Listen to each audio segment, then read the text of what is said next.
आता आपल्या आवडत्या मालिकेचे संपूर्ण भाग मालिका प्रसारित झाल्यानंतर लगेचच पाहू शकता पूर्णपणे मोफत फक्त सन नेक्स्ट वर। सगळ्यात आधी मला त्या अर्पिताला घराबाहेर काढायचं आहे। इथून माझ्या सोडाला सुरुवात होणार आहे। अहो मला एक कळत नाही, तुम्ही तिच्या कपार कशाला वेळ वाया घालवताय? हे बघा, तिच्या बापाने तिचं बरोबर तोंड बंद केले। आता काही ती आपल्या वाट्याला जायची नाही। तिनं थोबडीत मारली, तिचा बदला घ्यायचाय म्हणून मी हे सगळं करतोय असं नाहीये। पण 20 वर्षापूर्वी ह्या पोरीनं अंबिकेला आई म्हणून हाक मारली आणि तिचं आणि गौतमचं लग्न झालं। माझ्या हातून माझ्या बहिणीचा खून झाला। जेलमध्ये सडलो मी अर्ध आयुष्य। मी जेलमध्ये जेवढं भोगलंय ना तेवढं ह्या पोरीला मला भोगायला लावायचंय, तेव्हा माझं मन शांत होईल। हो पण तिला विचारते कोण? हे बघा, आपल्याला आता जास्त मान आहे इथं तिच्यापेक्षा। तुम्ही फक्त तिजोरी कशी लुटायची बघा। नाही, आधी अर्पिता, मग गौतम आणि मग तिजोरी। मी काही तर फक्त पैसे लुटण्यासाठी आलेलो नाहीये। हो, आपले मालक लय चांगले आहेत। ताईनं आपल्याला घराबाहेर काढलं होतं तरी सुद्धा मालकाने आपल्याला घरात ठेवून घेतलं। मालक लय चांगला, भला माणूस, एकदम चांगला माणूस, आपल्याला घरी ठेवलं। काय हो, तुम्ही परत त्याच विषयावर का बोलताय?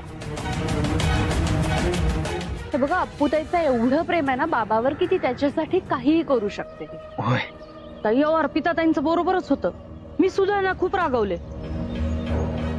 अरे त्या बरोबरच होत्या, माझंच चुकलं। तुम्ही नशीबवान आहात, तुम्हाला एवढी चांगली बहीण मिळाली।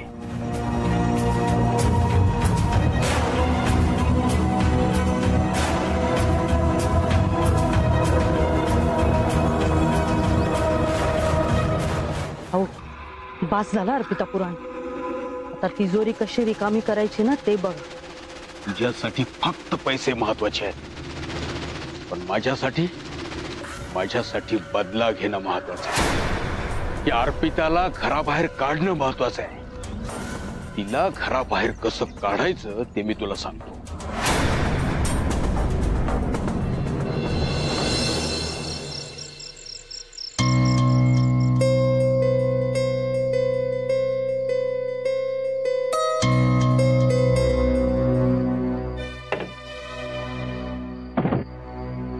ताई,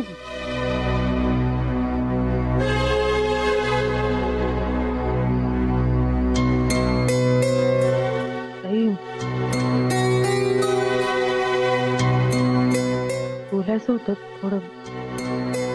बोला ताई। माझ्या नवऱ्यानं जे काही केलं ना मला अजिबात आवडलं नाहीये। त्यांच्यामुळे तुम्हाला एवढी बोलणी खावी लागली। म्हणूनच मी आता ठरवलंय की तुमच्यापासून काही लपवायचं नाही। त्यात नाही खरं बोलले तर मलाच पाप लागेल। ताई, माझा नवरा या घरात वाईट हेतून आलाय। वाईट वाईट हेतूने म्हणजे कसं सांगताना पण लाज वाटते हो। हे बघा, प्लीज तुम्ही जे काही आहे ना ते खरं खरं सांगा। काय झालंय?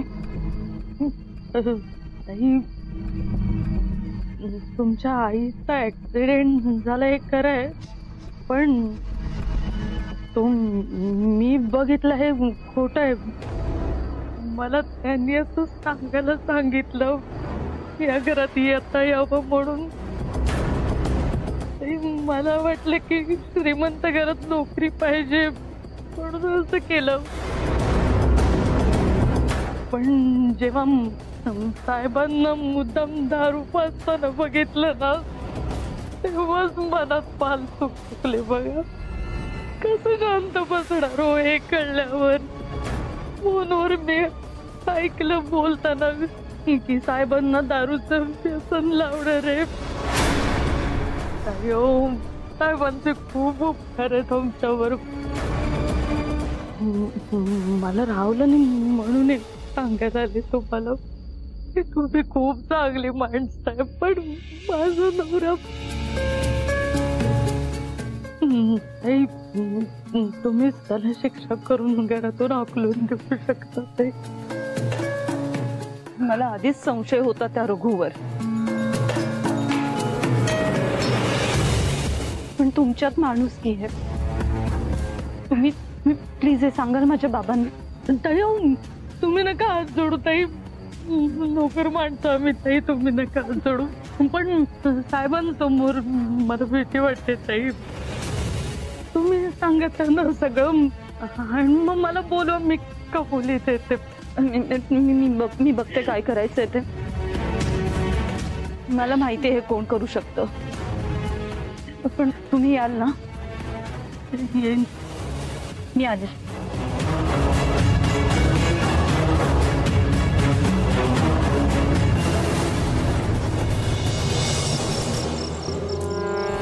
अपघाताचा रघुशी काहीतरी संबंध आहे. नाही तर तूच सांग ना, त्या रघुला कसं कळलं तिथे अपघात झालाय? सुवर्णाकडे काय पुरावा आहे? आजी अगं, बायको नवऱ्या विरुद्ध बोलते, यापेक्षा आणखी काय मोठा पुरावा हवाय आपल्याला? मी सांगते ना तुला, तू नक्कीच काहीतरी मोठा कट रचायला आला इथे या घरात. असं असेल तर हे ताबडतोब गौतमच्या कानावर घातलं पाहिजे. तेच तर म्हणून तर मी इथे आले ना तुझ्याकडे. तू बोल बाबांशी, त्यांना सांग, ते तुझंच ऐकतील. हो, लगेच सांगते.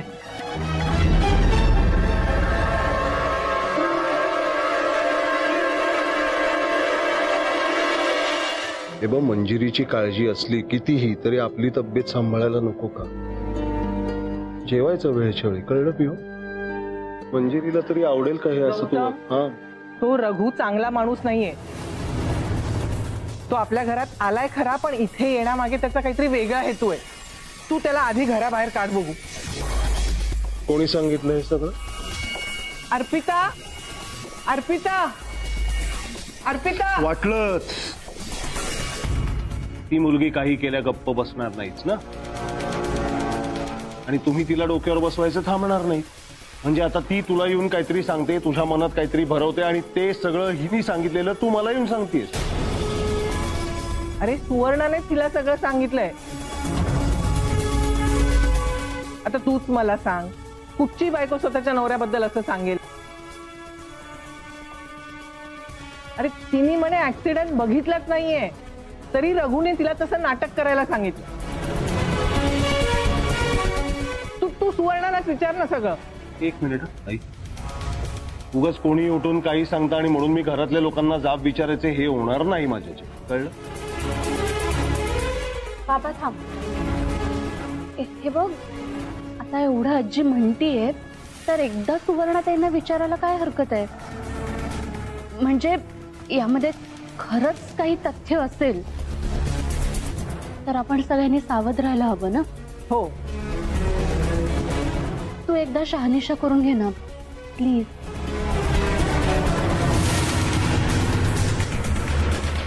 सुवर्णाताई,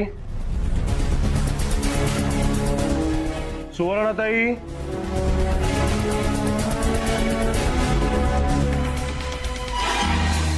काय झालं साहेब? अपघात पाहिलाच नाहीयेत म्हणे तुम्ही.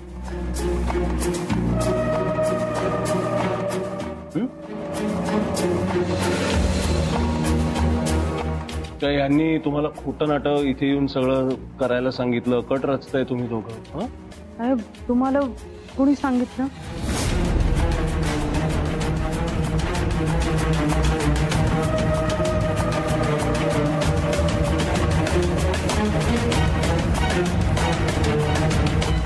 हिने.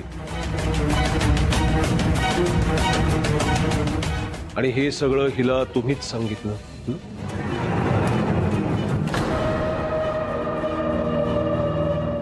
मी कधी?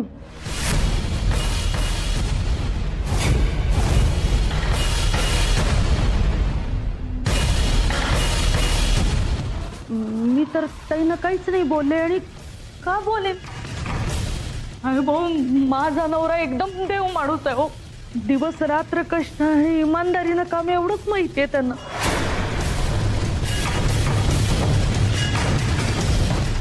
आता नशिबानं साथ नाही दिली, पण मला तुम्ही पहिले असे भेटलात की ज्यांनी आमची कदर केली हो. आम्ही आयुष्यभर तुमची पूजा करायला तयार आहे, पण साहेब तुमच्या या मुलीनं आम्हाला घराबाहेर काढायचा प्रयत्न केला, पण तुम्ही खऱ्याची साथ दिली. आता कदाचित असेल या गोष्टीचा राग आमच्यावर, म्हणून साहेब असे घाणेरडे आरोप करायचे का हो आमच्यावर? होय साहेब, आम्ही गरीब आहे, आम्हाला घरदार नाही, पण म्हणून आम्ही चोर नाही साहेब, आम्ही चोर नाही. आणि असे घाणेरडे आरोप करण्यापेक्षा आम्हाला हाकलून द्या ना, नाहीतर कामावरून काढून टाका. साहेब मी माझ्या मंगळसूत्राची शपथ घेऊन सांगते साहेब, यांच्या मनात काही पाप नाही हो, काही वाईट हेतू नाही. आणि मुळात मी ताईंना काही बोललेच नाहीये.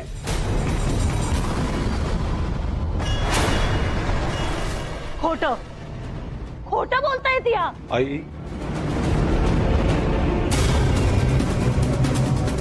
हिला गप्प बसायला सांग.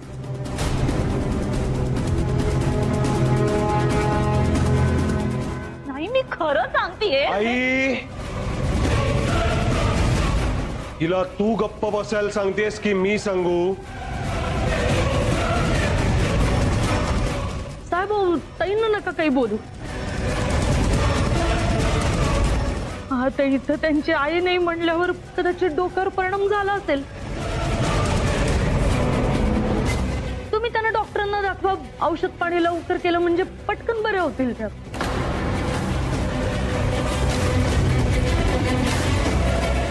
मला वेड ठरवण्याचा प्रयत्न करताय तुम्ही? हो नाही ताई, काहीतरी काय तुमची काळजी वाटते म्हणून आपलं. पण साहेब आईच्या प्रेमापोटी असं होऊ शकतं ना, थोडा परिणाम होऊ शकतो. इतकं कसं खोटं बोलू शकतो? अप्पू शांत राहा. आजी अगं मी खरं सांगतेय, ती बाई आली होती माझ्या खोलीत, हिनेच सांगितलंय मला हे सगळं. आणि आता ही मला वेडं ठरवण्याचा प्रयत्न करतेय. साहेब भाऊ पास झालं हो, आरोप आता नाही सहन होत. इथं आमच्यामुळे तुमच्यात वादावादी होते. जातो आम्ही साहेब. आम्ही निघतो साहेब. एक मिनिट, कोणीही कुठेही जाणार नाही.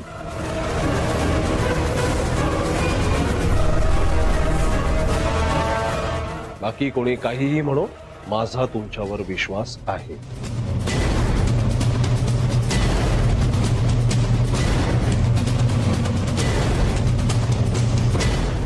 जे काही काम करत होता ते करा आजचं.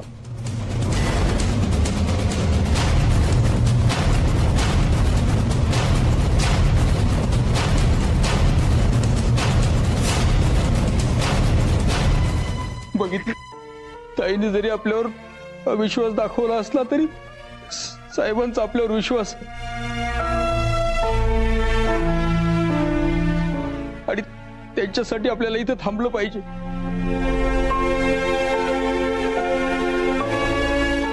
चल.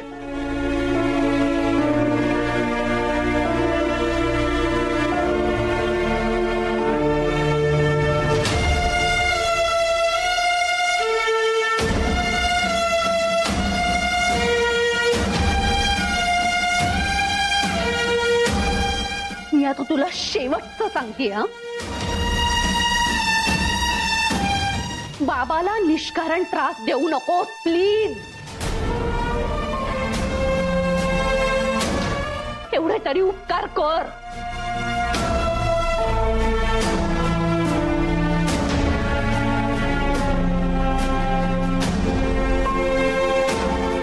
अप्पू हे बघ, मला खात्री आहे की तू कुणाबद्दल असं वाईट बोलणार नाही सुगीतच. पण तुझा काहीतरी गैरसमज झालाय सुवर्णा जे बोलली. हे बघ, तू आत्ता शांत राहा. मंजिरी येईल ना, ती सगळं सांभाळ. तोपर्यंत तरी तू असा कोणावर संशय घेऊ नकोस आणि मुळात गौतमचा राग वाढवू नकोस.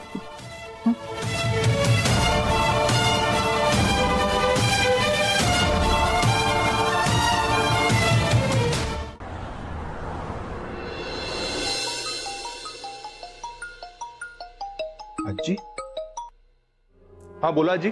अरे कुठेस तू? 2 दिवस झाले फिरकला नाहीयेस इथे.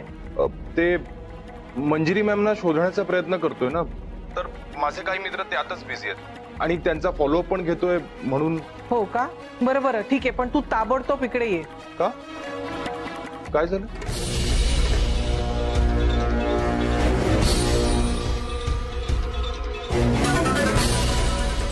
तुमच्या बायकोच्या आठवणीनं तुम्हाला झोप येत नाही ना, म्हणून मी एक औषध आणलंय.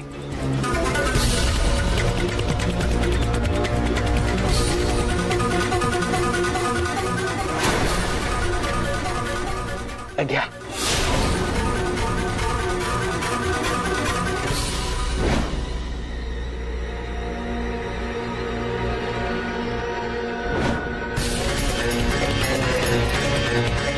बाबा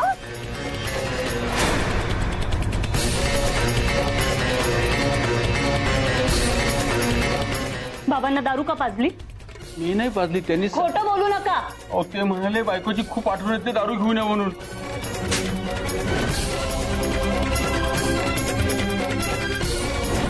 मला तुमचं काहीही ऐकायचं नाहीये. तुम्ही दोघे आत्ताच्या आत्ता इथून निघून जा. अहो, ताईसाहेब. निघून जा.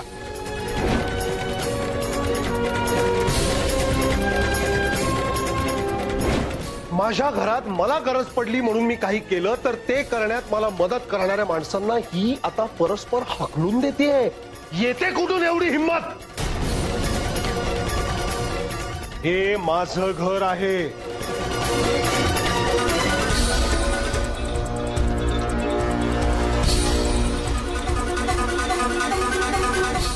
या घरातल्या कुठल्याही गोष्टीच्या बाबतीतला, विशेषतः माझ्या बाबतीतला निर्णय बाकी कुणीही घ्यायचा नाही. कुठलाच. या मुलीने तर नाहीच नाही.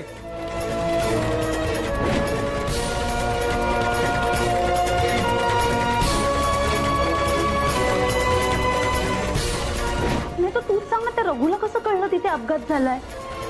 सुवर्णाकडे काय पुरावा आहे? आजी अगं, बायको नवऱ्याविरुद्ध बोलते, यापेक्षा आणखी काय मोठा पुरावा हवाय आपल्याला?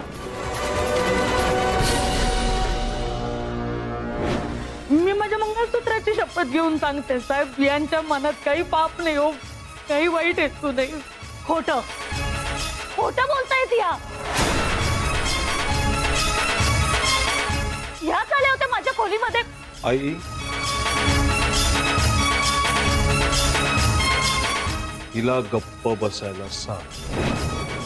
मी एक दिवस तिथे नव्हतो आणि एवढा गोंधळ झाला. हॅलो युवराज. हो आजी, मी लगेचच तिथे पोहोचतो. हा हा लगेच आहे, ताबडतोब. हा वाट बघते. आलो.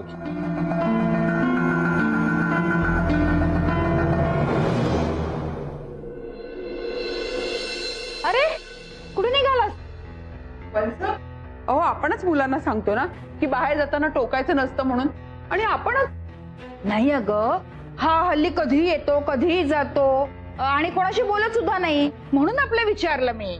नाही अगं आत्या, हे बघ मला गौतम सरांच्या घरी जायचंय, तिथे काम आलंय मला. मी येतो का? नाही नाही थांब, काही जायची गरज नाही. आज घरीच थांब, आपल्याला देवळात जायचंय. अगं पण मला तिकडे जावं लागणार आहे. बरं आपण एक काम करूया, आपण संध्याकाळी जाऊयात. वहिनी आपण ह्याच्या सरांच्या घरी जाऊयात, म्हणजे मंजिरीताई पण भेटतील. बस सगळे मिळून देवळात जाऊ. नाही हे बघ आत्या, ते शक्य नाहीये. अजून त्या गावीच आहेत, त्या आल्या नाहीयेत. त्या एकदा आल्या की मी कळवतो ना तुला. हा अजून गावीच आहे. अगं वहिनी असं कसं? अगं त्यांच्या मुलीचा साखरपुडा आहे ना, आणि ते अजून गावीच आहेत. नाही हा ना, आपला वरपक्ष आहे आणि आपला मान आपल्याला मिळालाच पाहिजे.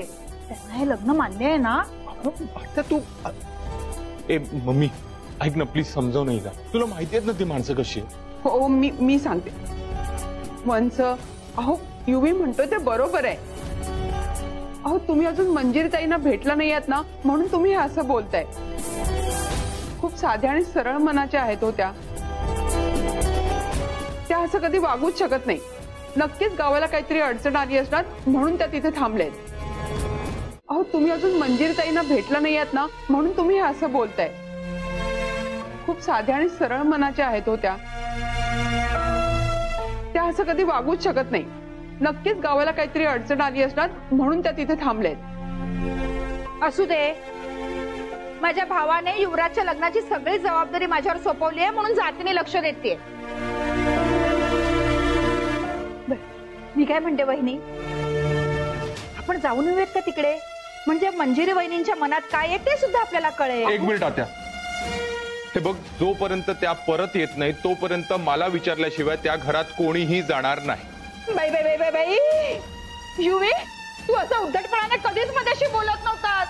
उलट नेहमी अदबीनं आणि प्रेमानं बोलायचास, आत्या आत्या करत मागे पुढे फिरायचास. पण आता कसं, तुला श्रीमंत स्थळ मिळालंय ना, मग आत्याला कोण विचारतंय? नाही वहिनी, नाही वहिनी, मला या घरात मान नाही, मी राहणार नाही. ए तन्वी, बॅगा भर, आपल्याला घरी जायचंय. वंश हो, असं काही करू नका, उगाच गैरसमज करून घेऊ नका हो. अगं मम्मा, काय हे? बॅगा घे, घरी जायचंय. मम्मा, मी आतून सगळं ऐकलंय हा. आणि युवी काही चुकीचं बोलत नाही. घे, तू पण त्याचीच बाजू घे. युवी, तू जा. येतो. अगं मम्मा, तू प्रत्येक वेळी असं हट्ट करत राहशील तर कसं होईल? युवी काय लहान आहे का आता? अगं त्याला पण काम आहेत आणि तू प्रत्येक वेळी अशा छोट्या छोट्या गोष्टींमध्ये अडून बसलीस ना, तर युवी जेवढा मान देतोय ना तेवढा पण देणार नाही. मग चालेल तुला? बघितलं कसा निघून गेला. श्रीमंत सासर मिळाले ना म्हणून हे सगळं चाललंय. नाही, येऊ दे माझ्या दादाला, मी सांगते तुझा मुलगा ना कसा घरजावई व्हायला निघालाय ते. वंश, तुम्ही आधी शांत व्हा बघू, शांत व्हा. अहो, आपल्या युवीला कामाचं प्रेशर आहे म्हणून त्याची चिडचिड होते. मला सांगा, याआधी तो कधी असं उद्धटपणे बोललाय का तुमच्याशी? नाही ना. मग तुम्ही का वाईट वाटून घेताय? आणि हे बघा, तुम्हाला वाईट वाटलं असेल ना तर मी तुमची माफी मागते, मग तर झालं. राहू दे ग, काळजी वाटते म्हणून बोलले. चहाही थंड झाला, मी आणते गरम करू.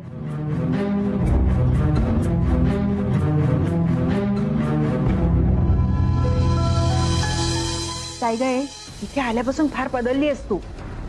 मी काहीतरी प्लॅन करून युवराजला थांबवून घेत होते इथे, आली मोठी आणि त्याला जाऊ दिलं प्रिया बरोबर. ही अक्कल आहे का? मी का करते हे सगळं? म्हणजे तुम्हा दोघांना एकत्र वेळ घालवता येईल. नाही, माझा प्लॅन पूर्णपणे तू चौपट करून टाकला. त्याची काहीही गरज नाही. मम्मा, तू प्लॅन करते ना तरी ना मला फरक पडणार आहे ना युवीला. मम्मा प्लीज, तू माझं आणि युवीच्या लग्नाचा विचार ना तुझ्या डोक्यातून काढून टाका.